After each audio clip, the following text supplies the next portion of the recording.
जीवन सुंदर आहे, फक्त जगता आलं पाहिजे. तब्बल 1000हून अधिक डायलिसिस पचवणारा जिंदादिल कवी म्हणजेच सोलापुरातील ज्येष्ठ कविवर्य कवी माधव पवार. ही गरुड भरारी माझी कुणी रोखू नका हो आता. ही गरुड भरारी माझी कुणी रोखू नका हो आता. मी वीज होऊनी जाईन दुनियेतून जाता जाता. मी वीज होऊनी जाईन दुनियेतून जाता जाता. हे बोल आहेत कविवर्य माधव पवार यांचे. जीवनाकडे पाहण्याचा त्यांचा दृष्टिकोन ही जगावेगळा. दोन्हीही किडन्या फेल होऊन मस्त कलंदर आयुष्य कसं जगावं हे त्यांच्याकडे पाहिल्यावर सहज लक्षात येतं. काही वर्षापूर्वी झोप न येणं, नाकातोंडातून रक्त येणं असा त्रास सुरू झाल्याने त्यांनी डॉक्टरांकडे वैद्यकीय तपासण्या करून घेतल्या. त्यावेळी दोन्ही किडन्या फेल असण्याने निदान झाले आणि तिथूनच हा डायलिसिसचा सिलसिला सुरू झाला. आजवर जवळपास 1000हूनही अधिक वेळा डायलिसिस करूनही हा जिंदादिल कवी हिम्मत न हारता कवितेच्या विश्वात, साहित्याच्या क्षेत्रात आणि माणसांच्या गर्दीत रमलेला आहे. जबरदस्त विल पॉवर हेच त्यांचे गमक असल्याचे यातून दिसून येते. AR न्यूज नेटवर्कच्या माध्यमातून कविवर्य माधव पवार यांच्या सहप्रियजनांशी संवाद साधला असता त्यांनी काय प्रतिक्रिया दिली ते पहा. आमचे मार्गदर्शक, कवितेचे बादशाह कवी माधवदादा पवार यांचं 1000 डायलिसिसचा टप्पा पूर्ण झालेला आहे. हा टप्पा 1000 डायलिसिसचा ही जोक नाही आहे. आज 5-6 डायलिसिस झाले की लोक मोडगळून पडतात, पण 1000 डायलिसिस म्हणजे ही अशक्य गोष्ट दादांनी शक्य केलेली आहे.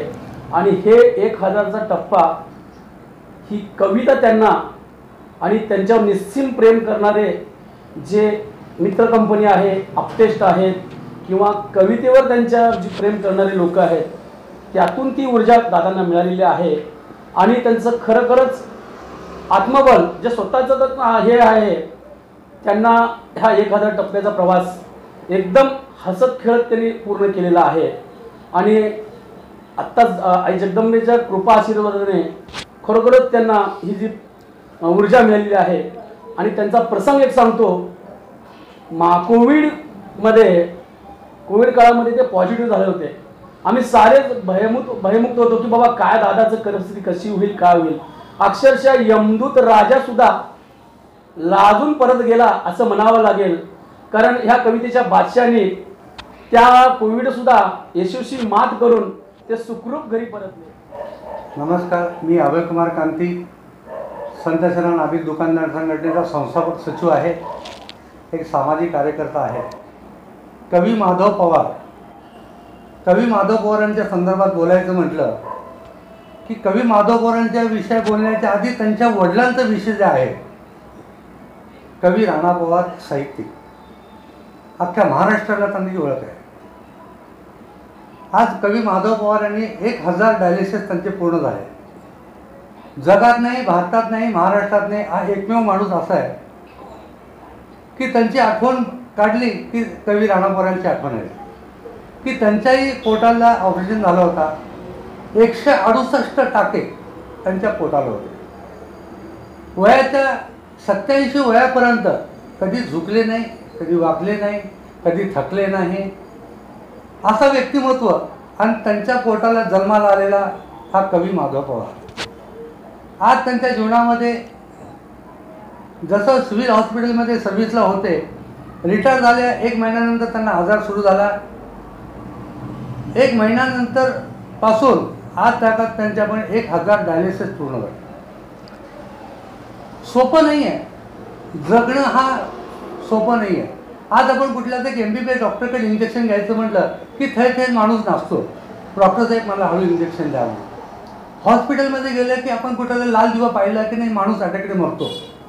की डॉक्टरकडे आपण कुठं बोलायचं म्हटलं की छाती फोडून देतो. पण कवी माधव पवार यांनी आज 1000 डायलिसिस करणं म्हणजे ही सोपी गोष्ट नाही. आणि जाताना माझ्या समोर येतात जातात हसत खेळत असं हात करत जातात आणि हसत खेळत त्यांनी येतात. कधी असं थकवा वाटलं नाही की आता डायलिसिस करून आलं, काय करून आलं डायलिसिस पुन्हा. पण ह्या कवी माधव पवारांनी डायलिसिस करून आल्याकडे वरती गेल्याकडे फ्रेश होऊन परत आपल्या ऑफिसमध्ये येऊन बघतात काय झालं आत्ता डायलिसिस करून आणि सहज आपण हे का माझं डायलिसिस. असा व्यक्तिमत्व की आम्हाला सोलापूरकरांना आणि आमच्या मोदीच्या लोकांना लाभलं हे आम्हाला फार मोठं भाग्य आहे. माधव पवार यांची माझी जवळजवळ 30 वर्षापासूनची मैत्री आहे. साहित्य काव्य हा आमच्यातला मोठा बीज होता आणि आता त्याचं नवीन नामकरण मी केलेलं आहे डॉन ब्रॅडमन. 1001 हे जे डायनेसिस त्यांनी टप्पा गाठला माझ्या तर आतापर्यंत कधी ऐकण्यात आलेलं नाही. तुम्ही एवढं केलं आणि मोठे व्यक्ती विल पॉवर जी आहे ना ती फार स्ट्रॉंग आहे. छान बाकी सगळे मित्र कंपनी परिवार त्याचं कुटुंबीय त्याच्या प्रेमाची मोठी शिजून त्याच्या मागे आहे. रसिक प्रेक्षकांचं कवितेविषयी तुमच्यावरचं जे प्रेम आहे सध्या 1000 डायलिसिसचा टप्पा तुम्ही पार केलेला आहे आणि ह्या आठवणी ऐकत असताना हे नवयुवकांमध्ये एक उत्स्फूर्तता जागृती होती, कवितेविषयी ती जागृती होती, ती आवड आहे नव्हती. त्या संदर्भातला आपला अनुभव काय सांगा कवितेचा? नाही, मी जो जिवंत आहे हे 4-5 गोष्टीमुळे जिवंत आहे. पहिली गोष्ट तर कवितेने मला जिवंत ठेवलं. दुसरी गोष्ट आता बोलणे जे मित्रमंडळी आहे सध्या काय आहे नाती गोती म्हणजे गोत्यात आणणारी नाती असं काहीच समीकरण आहे. खरे नातेवाईक आहेत ते आम्ही आत्ता बोललेले जे तुमच्या आत्ता ज्यांनी मुलं माझ्याबद्दल शुभेच्छा व्यक्त केल्या तेच खरे नातेवाईक आहेत. वेळ प्रसंगाला नातेवाईक लग्नाला येतील, मयत झाल्यावर जेवायला तिसऱ्या दिवशी येतील, पण उचलून न्यायला येणारे हे मित्रच आहेत ना आपले. मग मी माझ्या एका कवितेत म्हटलेलं की मित्रांचे बळकट खांदे नेतील मला उचलून, मित्रांचे बळकट खांदे मजला नेतील मला उचलून, मज सोडून येतील तेथे कुणी येत नाही परतून.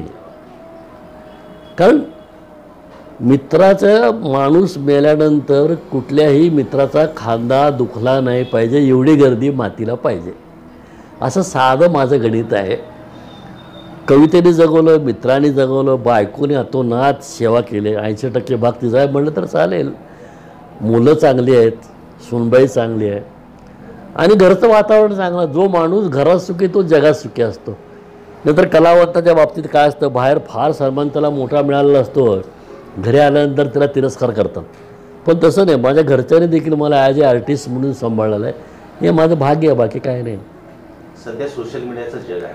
हां, नवयुवकांमध्ये क्रेज आहे सोशल मीडियाच्या माध्यमातून. याविषयी काय सांगाल? कवितेच्या माध्यमातून हे जे ऐकतात, जे नवयुवक ऐकतात, कविता करतात, यांना काय प्रेरणा द्याल किंवा काय मार्ग? आपण जे म्हणतो ना आमच्या वेळी असं नव्हतं तसं म्हणायचं नाही. आता अलीकडची पिढीसुद्धा फार हुशार आहे, पण एवढंच की ते बी प्रॅक्टिकल झालेले आहेत. थोड्याशा भावना कमी होत चाललेल्या आहेत, बाकी काय नाही. आपण जे म्हणतो ना आपलं कुटुंब आहे, मी तर होमसिकच आहे. मी होमसिक आहे, मला घरच्याशिवाय मला जमू शकत नाही. माझ्या वडिलांनी फिल्म इन्स्टिट्यूट सोडलेलं आहे त्या काळात घरच्यासाठी. भालजी पेंढारकरांकडे ते होते, HMEमध्ये होते, केवळ घरचं. ते म्हणायचे मी इकडं मोठा होईन आणि तुम्ही बिघडलं तर काय उपयोग आहे. त्याप्रमाणे अटॅचमेंट थोडीशी कमी होत चाललेली असल्यामुळं नवीन पिढी हुशार आहे, त्यांच्याकडं मेंदू आहे, पण हृदयाचा भाग कमी होत चाललेला आहे असं मला वाटतं. तसं होऊ नये. शेवटी आपणही म्हातारे होणार आहोत. मग त्या काळात आठवण्यापेक्षा म्हणजे देहाचे डोळे बंद होत असताना आत्म्याचे उघडून काय उपयोग आहे. जोपर्यंत देहाचे डोळे चांगले आहेत तोपर्यंत आत्म्याचे उघडले पाहिजेत. आता देहच विजणार आहे, आत्म्याचे उघडून काय उपयोग आहे. म्हणजे म्हातारपणी तुम्ही आठवणार सगळे अरे रे असं व्हायला नको होतं. त्यापेक्षा आत्तापासूनच तुम्ही चांगलं वागा ना आईवडिलांशी वगैरे. मला हे म्हणायचं आहे आणि आम्ही काय आई वडिला मला म्हणतात तर आई वडील कुणाकडे म्हणलं की मला फार राग येतो. माझ्या एका मित्राने विचारलं मला आई वडील कुणाकडे आहेत. अरे आई वडील कुणाकडे आहेत म्हणजे मी आई वडिलांकडे आहे म्हणलो. आई वडील कुणाकडे असतात म्हणलं त्यांचं जर सगळं म्हणलं माझं काय म्हणलं मी आई वडिलांकडे आहे. असं कसं काय तुम्ही बोलता म्हणलं तुम्ही. 4 पैसे आले की तुम्हाला कसली घमंड येते म्हणलं. लंकेच्या रावणाची सोन्याची लंका संपलेली हो म्हणलं तुम्ही तिथं काय आहे म्हणलं त्याच्या पुढं. मी साधं जगतो माझ्या गरजा पण अगदी साध्या आहेत काय नाही फक्त सत्संगत म्हणजे मी ईश्वरवादी नाही आहे. मी संतांना मानतो. संतांना आपण पाहिलेलं आहे. उदाहरणार्थ गाडगे महाराजांना पाहिलेलं आहे, तुकडोजी महाराजांना पाहिलेलं आहे. ते खरे संत. तुकाराम महाराजांना पाहिलेले लोक आहेत. मला सांगा संतांच्या काळात काही श्रीमंत लोक नव्हते का. एकाचं तरी नाव आठवतं आहे का आपल्याला. संतांचं नाव आठवतं आहे. आणि ज्याप्रमाणे आई ही पुराव्याने सिद्ध होणारी गोष्ट असून आईला माहीत असते बाप कोण आहे ते, त्याचप्रमाणे संत ही पुराव्याने सिद्ध होणारी गोष्ट असून ईश्वरा तर्काचा विषय आहे. त्या संतांनी देव दाखवला हो. खरा देव कुठं असतो आपल्यामध्येच असतो, माणसात असतो. आपण उगं पूजा दगडाची श्रद्धा प्रत्येकाने श्रद्धा असली म्हणजे बाज झालं. कोण दगडावर श्रद्धा करतं. आमच्यासारखे लोक माणसात देव बघतात. देव ह्या संकल्पनेने जर चांगलं होणार असेल तर ती संकल्पना चांगली आहे. पण त्याच्यामुळं जर तुम्ही बळी द्या आणि हे द्या ते करा नरबळी वगैरे तर ते चुकीचं आहे असं मला वाटतं. सरळ साधं जगलं पाहिजे. आली की वेळ निघून गेलं पाहिजे. ज्या दिवशी आपला जन्म झाला त्या दिवशी मरणाची तारीख फिक्स झालेली असते आणि त्याला जर टाळलं ते सत्य आहे. ते हे जीवन लवाड आहे हो. ते दांडी मारता ऐनवेळी मरण आलं की पळून जातो तो. असं आहे ना. त्यामुळं मस्त जगतो, छान जगतो, मित्रात जगतो. 1000 डायलिसिस झाले काय कौतुकाचा भाग नाही आहे. डॉक्टरांनी प्रयत्न केलेत, घरच्यांनी प्रयत्न केलेत. डायलिसिस चालू आहे, एन्जिओप्लास्टी झालेली आहे, मूतखड्याचं ऑपरेशन झालेलं आहे, बीपीचा त्रास आहे, माझं हार्ट एनलार्ज आहे म्हणतात ते असू नये. मग गमतीनं म्हणतो कितना बडा दिलवाला आहे मी. आणि परत कोरोना झाला.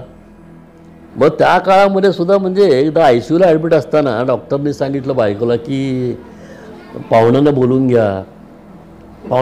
घ्या म्हणजे संपलं. बायको बघत होती माझ्याकडं. बायको माझी झाशीच राणी आहे. काय हो काय म्हणतात असं केलं मी आतनं बायकोला. मग डॉक्टर गेल्यावर म्हणलं कागद घेऊन ये म्हणलो एक. मग कागद घेऊन आले तर केस पेपरवर तिथं कुठं ICUला म्हणणार तिथं लिहिली 4 ओळी मी. ही गरुड भरारी माझी, ही गरुड भरारी माझी, कोणी रोखू नका हो आता, मी वीज होऊन जाईन दुनियेतून जाता जाता. असं जाणार नाही म्हणलो मी. कुठंतरी कोपऱ्यात पडून मरणार नाही म्हणलो मी असं मस्त शानने जाणार आहे म्हणलो. त्यामुळं मरणातली मौजसुद्धा एक वेगळी असते म्हणलो. त्यावर सुद्धा मी देवाला सुद्धा म्हटले तुझ्या स्वर्गाहुनी मला माझी झोपडीच बरी, तुझ्या स्वर्गाहुनी मला माझी झोपडीच बरी, तिच्या काळजात नांदे गाथा आणि ज्ञानेश्वरी. तुझे ऐश्वर्याचे जिणे, तुझे ऐश्वर्याचे जिणे, त्यात रंभेचे नर्तन, अरे माझ्या झोपडीत चाले तुकारामाचे कीर्तन. तुझे हिऱ्याचे दागिने, तुझे हिऱ्याचे दागिने, माझी तुळशीची माळ, तुझे हिऱ्याचे दागिने, माझी तुळशीची माळ, टाळ चिपळ्यांची जुळे, माझ्या आत्म्याची ही नाळ. अरे किती दूर वर आहे तुझा तो स्वर्ग आकाशी, किती दूर वर आहे तुझा तो स्वर्ग आकाशी, माझा स्वर्ग मात्र आहे माझ्या आईच्या पायाशी, माझा स्वर्ग मात्र आहे माझ्या आईच्या पायाशी. सारे सोडून या कसे येऊ तुझ्या दरबारी, करू दे ना मला आता थोडी संतांची चाकरी. देवाची म्हटलेलं नाही आहे. करू दे ना मला आता थोडी संतांची चाकरी, जीव माझा गेल्यावरी एक इच्छा कर पुरी.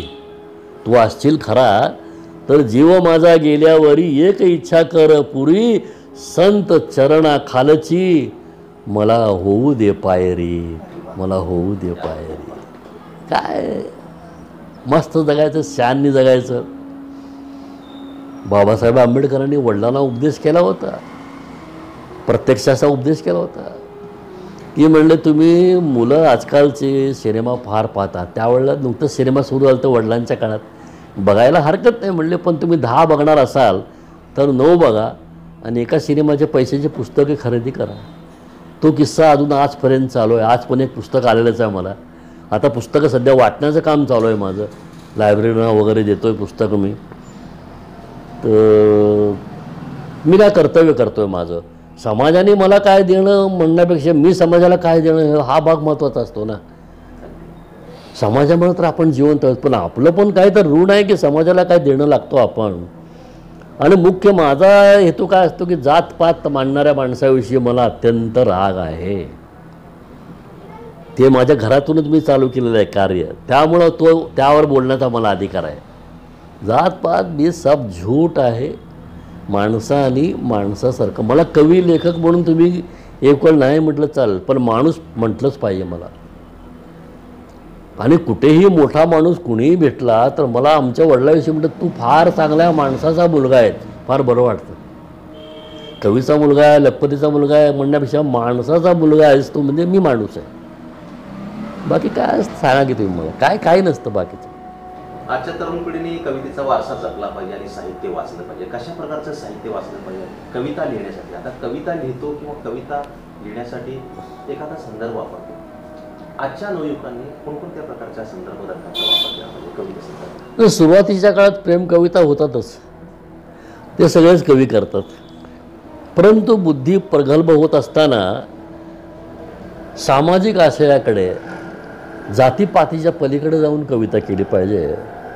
म्हणून नामदेव ढसाळांच्या कविता मला फार आवडतात, सुरेश भटांच्या कविता आवडतात, ग्रेसच्या कविता आवडतात. आणि सुदैवाने त्यांच्या सानिध्याचा मला सहवास त्यांचा मिळालेला आहे, हे माझं भाग्य आहे. त्यांचं मिळालेलं आहे, नाना फुटाण्यांचं मिळालेलं आहे, रामदास फुटाण्यांचं, प्रमोद शिंदेचं, नादव महानोरांचं, पाडगावकरांचं मिळालेलं आहे, ग्रेसांचं मिळालेलं आहे, सुरेश भटांचं, नादव महानोरांचं मिळालेलं आहे. सगळ्या मोठ्या कवींचं मला सहवास, त्यांच्याबरोबर बसून कविता म्हणण्याचं भाग्य मिळालेलं आहे. आणि विठ्ठल वाघांचं मिळालेलं आहे. त्यामुळं हे मोठे लोक खरंच मोठे आहेत. नुसते एका रात्रीतनं मोठे झालेले स्टार नाही आहेत ते. सुरेश भट म्हणतात आयुष्याची केली होळी तेव्हा सुचल्या 2 ओळी. कविता करणं साधी गोष्ट नाही आहे. कविता म्हणजे तपस्या आहे. तुम्ही जेवढी तपस्या कराल तेवढं, आज माझं 67 वय आहे पण मी विद्यार्थी आहे अजूनसुद्धा. त्यामुळं मी गुरुजींना फार मानतो. मग ते माझ्यापेक्षा वयाने लहान असले तरी त्यांना साष्टांग नमस्कार असतो, कारण ते गुरुजी आहेत आणि मी विद्यार्थी आहे. ते शिक्षण दान देण्याचं काम करतात, ते श्रेष्ठ आहेत. म्हणून तर शिका, संघटित व्हा, संघर्ष करा. कशासाठी म्हटले आहे? शिकल्यानंतर संघर्ष करण्याची वृत्ती अंगात येते. आणि विद्रोही साहित्य महत्त्वाचं आहे फार. विद्रोह एका रात्रीत येत नसतो. अन्यायाची परिसीमा झाल्यानंतर विद्रोह जन्माला येतो. आणि काय येऊ नये, मुंगी चावते आपल्याला, हो मुंगी, आपण असं केलं की मरते, पण जाताना चावून जाते ती. आपण देखील विद्रोह केला पाहिजे ना. लेचीपेचीत काय उपयोग नाही त्याचा, त्यापेक्षा मेलेलं बरं ना. जंगलात सरळ सोड सागवानाची कत्तल होते, म्हणून आम्ही घाबरून राहावे मरणाच्या भीतीने, हा तुमचा आग्रह. अरे थोत असल्या जिंदगाणीवर मरण ते काय, ये म्हटलं तर येणारच, नाही म्हटलं तरी येणार. रोज लाचारीने मरून जगण्यापेक्षा एकदाच स्वाभिमानाने मरून कायमचे जगलेले बरे आहे. आणि तेच खरे आहे. मी जगतो, माझ्या मस्तीत जगतो, तत्वाची मस्ती.